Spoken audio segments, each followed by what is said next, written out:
Hello everyone, my name is Deborah Ann. How are you doing? Can you guys see me? I'm coming as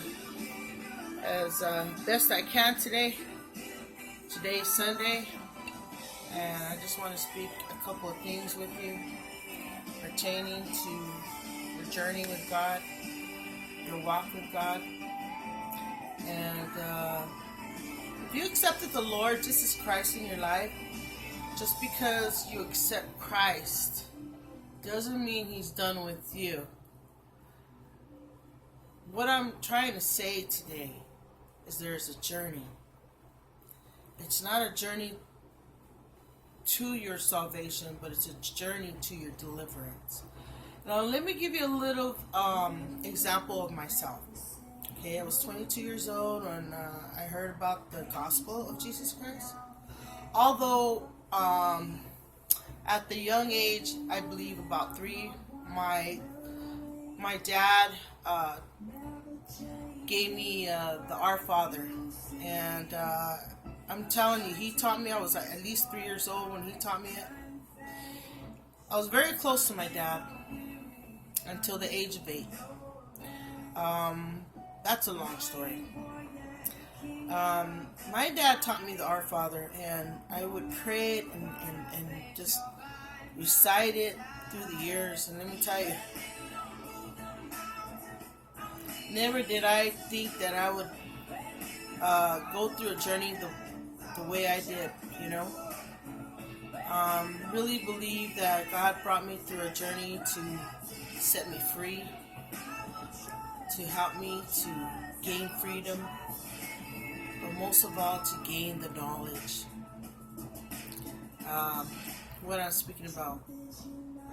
My family, the bloodline, the ancestry, you know, from my grandparents, mother and father. It was a lot that the Lord showed me, not just in the past couple of years, and that my eyes were open to their practices and their behaviors. Why I'm telling you this is because when I accepted the Lord when I was 22 years old, it was pretty tough for me at that time. And I just want to let you know that God, He loves us. And sometimes we blame God for a lot of things that happens to us, but it's not God. He just has you recognize, but it's up to you what you're going to do with after you recognizing what he shows you, He reveals to you. Even our enemy in the dark side, which we call Satan. Satan was a beautiful angel, you know. And he was kicked out of heaven to be among us. Why? I ask myself, why did God want to drop him on us? I'll tell you why. Because man, in the beginning of time in Genesis, man chose to listen to him and to sin. But through Jesus Christ, the new Adam, He's given us a new chance, a new outcome. But there's going to be a journey. Through my time of 8-year research for being in a sabbatical leave, let me tell you, I had encountered a vicious persecution, attacks, failures, behaviors. You're talking about emotions, roller coaster ride. I experienced much betrayal, a lot of misunderstanding. I was forsaken, and I was left for dead.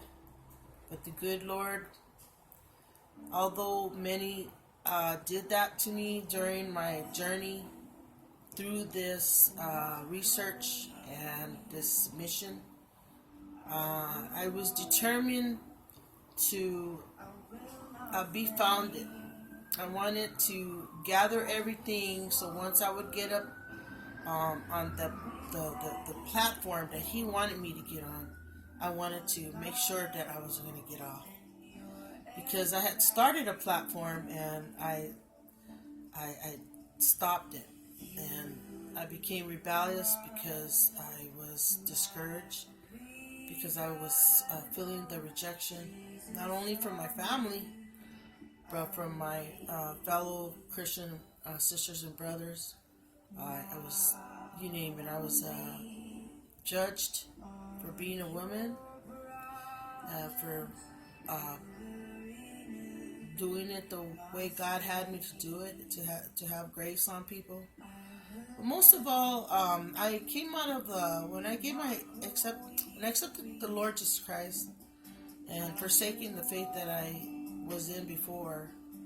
I accepted Christ, and by accepting Christ, I was in a really pretty good congregation, but then it became very structural, and it was already in a belief system, and it became in a walk. Actually, it was a walk of legalism, is what it was.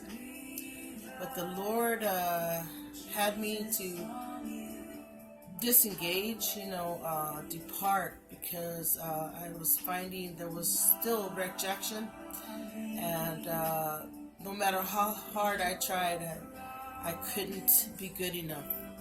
So why I'm saying this is to say this: they try to correct me, they try to have me to be perfect, and I did. I wanted to please God, and I had the favor of God. I was doing everything God wanted me to do. I was being perfect at a place where it became first in my life. And I became very, when a person's in perfection, you can't really get along with them too well, because they want to rule. They want to complete that perfection, and they aim to do the to-do list, is what I should say. But being in legalism, being under the law, being under the flesh to perform and try to be perfect, I accumulated a spirit of wrath too. Yep. And I suppressed a lot of my emotions. I suppressed a lot of my feelings, and there was times when I would do that, I would explode. I would have such a rage in getting my word across to my own family, and I wasn't like that in front of people as much. But I was very, very thorough and very strict, and let me tell you, God got me out of that. During the time of my research, it's been 8 years now, but really about 5 years ago is when I stopped the mission. I not only became discouraged, I felt there was no support. I left, and I did the research so I could build an outreach, but that it would have the defined lines with the structure. At the same time, I found much more than that, and I did it for my family. And while I was away, there was a lot of, you could say, slander from family members. While the cat is away, the mice play. That's what I could tell you. So I was focused. I was really focused on the calling and the wisdom. So when I gained wisdom, and Satan was really working on my family, especially my sister. It's a long story on that. I wasn't able to have a relationship with my sister in about since I was at least 22 years old when I accepted Christ. There was a chance that there was the same day that I accepted Christ, and I would accepted Christ among men, and when was asked to go to the altar, and I raised my hand to go forward. My sister was there with me, and she didn't want to. But see, God was not done with her.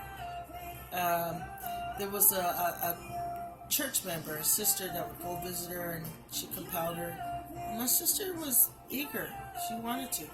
But when she went and asked her husband if she could go to church and if she wanted to go to church, he threatened her. He said, "If you start going to church, if you do that, I'm going to leave you."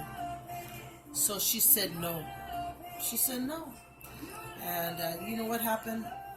Not even 2 years later, he left her anyways. It was such a mess. My sister got very bitter. But before that, there was an incident between me and my sister. My sister became very jealous of me. Was very wrathful. But I learned something about my sister. The Lord taught me. My sister just passed away. And just talking about it makes me cry. Sister had a lot of problems that nobody knows about. You know, she did. We could see the behaviors she had. And during the time when I accepted the Lord, I became, like I said, a perfectionist. I went to back to college. I went to took care of my children. I achieved, but deep down, I was messed up. I had so many brokenness, so much brokenness, and something happened that broke my heart so bad, and I experienced the biggest betrayal of my life. And let me tell you, it got me in such a depressed life. I was so depressed. I was suicidal. But the Lord healed me from all that, although I do have some setbacks only because, you know, my father died and my sister just died. What hurted me the most, this is why I'm videotaping myself. What hurts me the most is that I was not able to tell the truth to my dad or my sister. What I mean by that, yes, I had brought my dad to church one time, and he didn't want to go to the altar, but he prayed, he accepted Christ right there at our seats. And I made a big impact with him. And later, my sister, she didn't want to go to church. She had so much problems, but you know, I gave her a Bible and she got into it. So I wasn't a very great example after years went by, after being broken. So, you know, people look at you and they say, oh, they point the finger when you're not perfect enough. Well, let me tell you, I fell apart because I was trying to be perfect, and I was in legalism, I was under judgment, I was under condemnation. And here I was calling myself a Christian. I was not a hypocrite. I was under a spirit of grace that God had dealt with me, that I had to have love. But I didn't listen at first. I had a spirit of wrath, like I said. I was very controlling. You could say it wasn't really a spirit of Jezebel. It was just being the head household. I was a leader in college. I took some positions that had me to be in leadership, and it was a lot of responsibility. I was involved with community service. Also, I was the chairman of one of the committees in the community with prevention.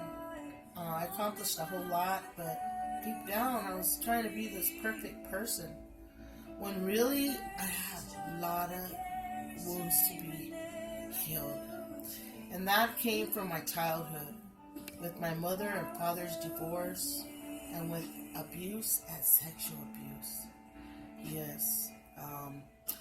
I was not able to get any deliverance in the legalistic church.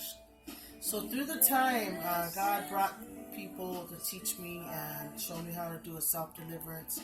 or got deliverance in like classes at the other church that I had participated after leaving the legalistic church. I gained some knowledge. And through my journey, I attained some deliverances.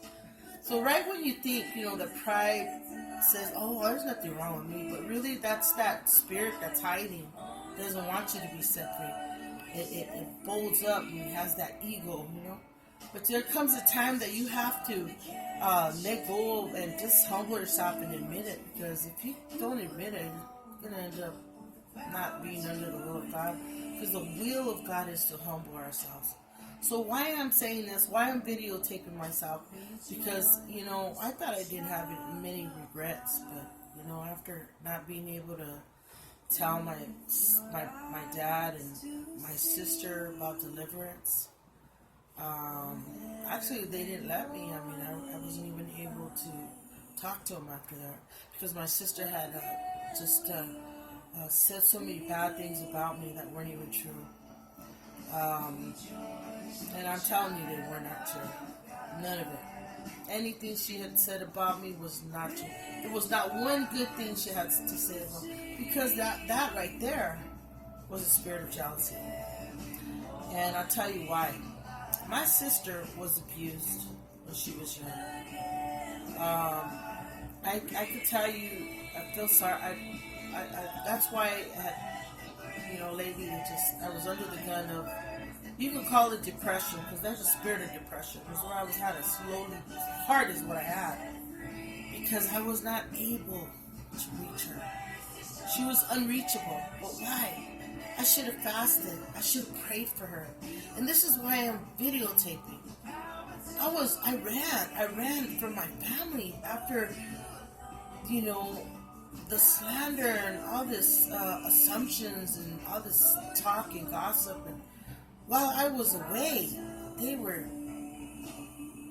not all of them, but they were talking amongst each other, accusing me.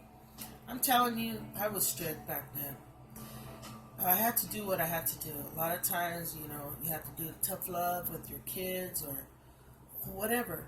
But I'm telling you, while I was doing research and gaining wisdom, putting a lot of things together, God had me to learn for the mission and even business. I was not able to face them when I would get attacked and persecuted. And I ran. I stayed away, but it's not what God wanted. Yes, we do have confrontations, but for some reason, it was rejection. It just hurted me. So I had to overcome the rejection.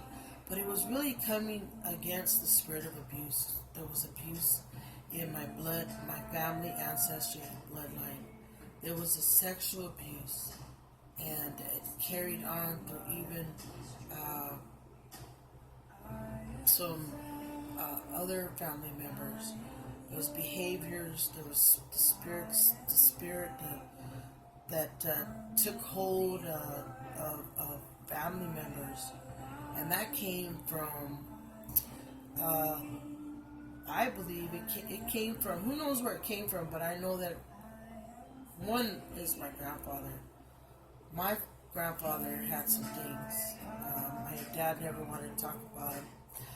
But my grandfather on my dad's side, his dad, had some problems, and he was just way off of being an example to us.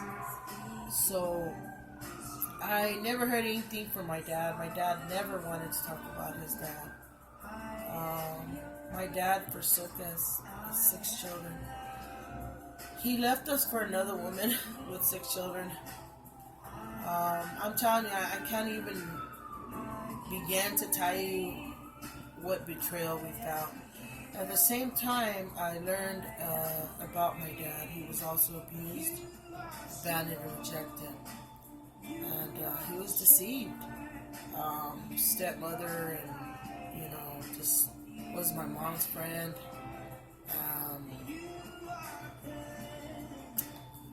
She was the reason for my mom and dad's divorce, my stepmother. My stepmother, my dad was making some money. Stepmother took him for everything, and then my stepbrothers. That's another story. I'm just telling you this.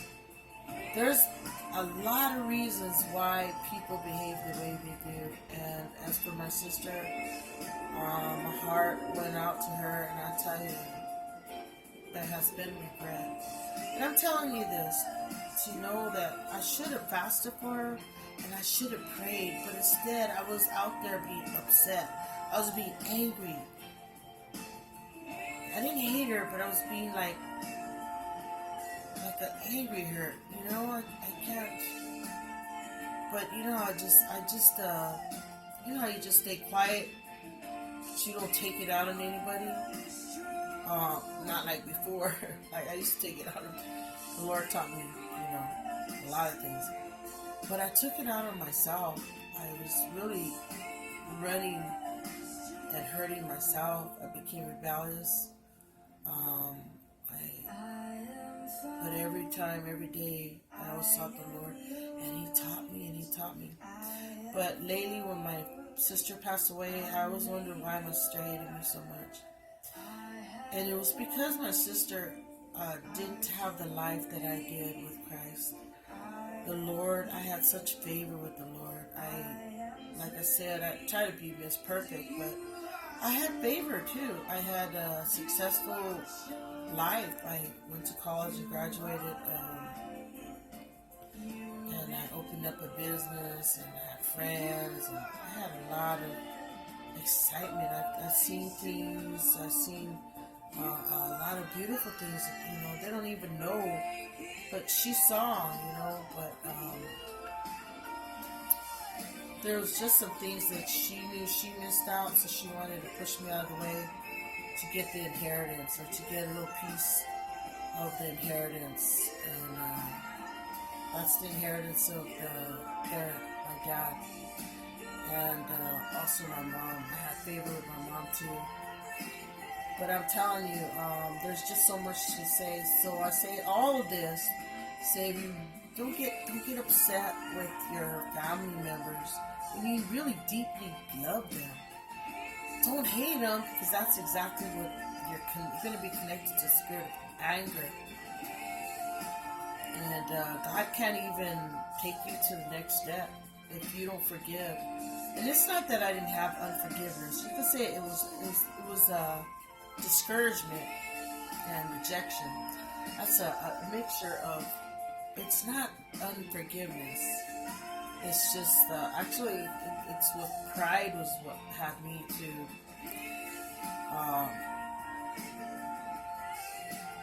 you know, I can't say it was unforgiveness, because I loved them. It made me cry. I just stayed away. Yeah, but I never prayed about it. I just kept learning about the Lord and all other stuff. But I should have fasted and prayed for their deliverance. So if you have any family members that need deliverance from past ancestry, bloodline, what we call them is bloodline curses. And that's abuse, sexual abuse, rebellion, witchcraft. Witchcraft is bowing down to other idols, sacrificing, you name it. You need to fast and pray. Not judge them. Fast and pray. Let the Holy Spirit deal with them, to prepare them. So when you do go to them, they will already be dealt with. Because the enemy will fight you. He will hide behind the curtain and pretend that he ain't there. And that's what my father and my sister did. Actually, my whole family. You know, they hadn't shown any humbleness to me. You know, there's other family members I could say, but I'm just saying that, you know, I've had to forgive myself. That's the most hardest thing to do, is that I should have prayed and I should have fasted for their deliverance. Although they accepted Christ, they were set free from all the tormenting mind battles that they encountered and occurred during their childhood and their parents. Divorce, my sister divorced. It was just a horrible thing that the father rejected and abandoned her own children, just like my dad did to us. Probably even worse. My dad, he would let us visit, but my stepmother would, conspire or instigate a fight when we get there. So she would say that we didn't care about my dad, that we don't come visit him. So she put all this stuff on my dad. And my dad had all these other problems with childhood too. And it's just so much to say, but pray and fast for your family. Get off the emotional roller coaster. Fast and pray. Humble yourself before the Lord. Because if you're going to cast spells on them or curse them and come against them in the spirit of praying and spiritual warfare, where you pray and you knock down the walls, and you need to make sure that they don't die while you do that. Because now I know why Jesus says to bless your enemies. The reason why he tells you to bless your enemies, because when they come against you that way, he doesn't care who it is. If they're not going to be repentant and they're still going to continue to hurt you, the child of God, his child, the one has humbled himself, he will allow them to be get rid of. And this is how I feel. My dad would listen. My sister continued to slander me. And you could think what you want. You could have your own opinion. But I'm telling you, they're no longer in my life. They're no more to hinder me. And I should have prayed and fasted for them. Maybe there would have been some unity. Maybe there would have been a happier relationship. No. I didn't do it. I just prayed for salvation. So God bless you. Continue to pray for your children, your mother and father, and your brothers and sisters. Please don't hate them. Pray for them. Quit going on the hurt. I know so many people won't even talk to their family. And the only reason why I don't choose to talk to certain people, because I am so focusing and I'm still healing from things, horrifying, traumatic things in my life. It's been a rough year. It's been a rough 3 years. Actually, my whole life's been rough. But man, when you seek God, you will find Him. God bless you guys. Bye-bye.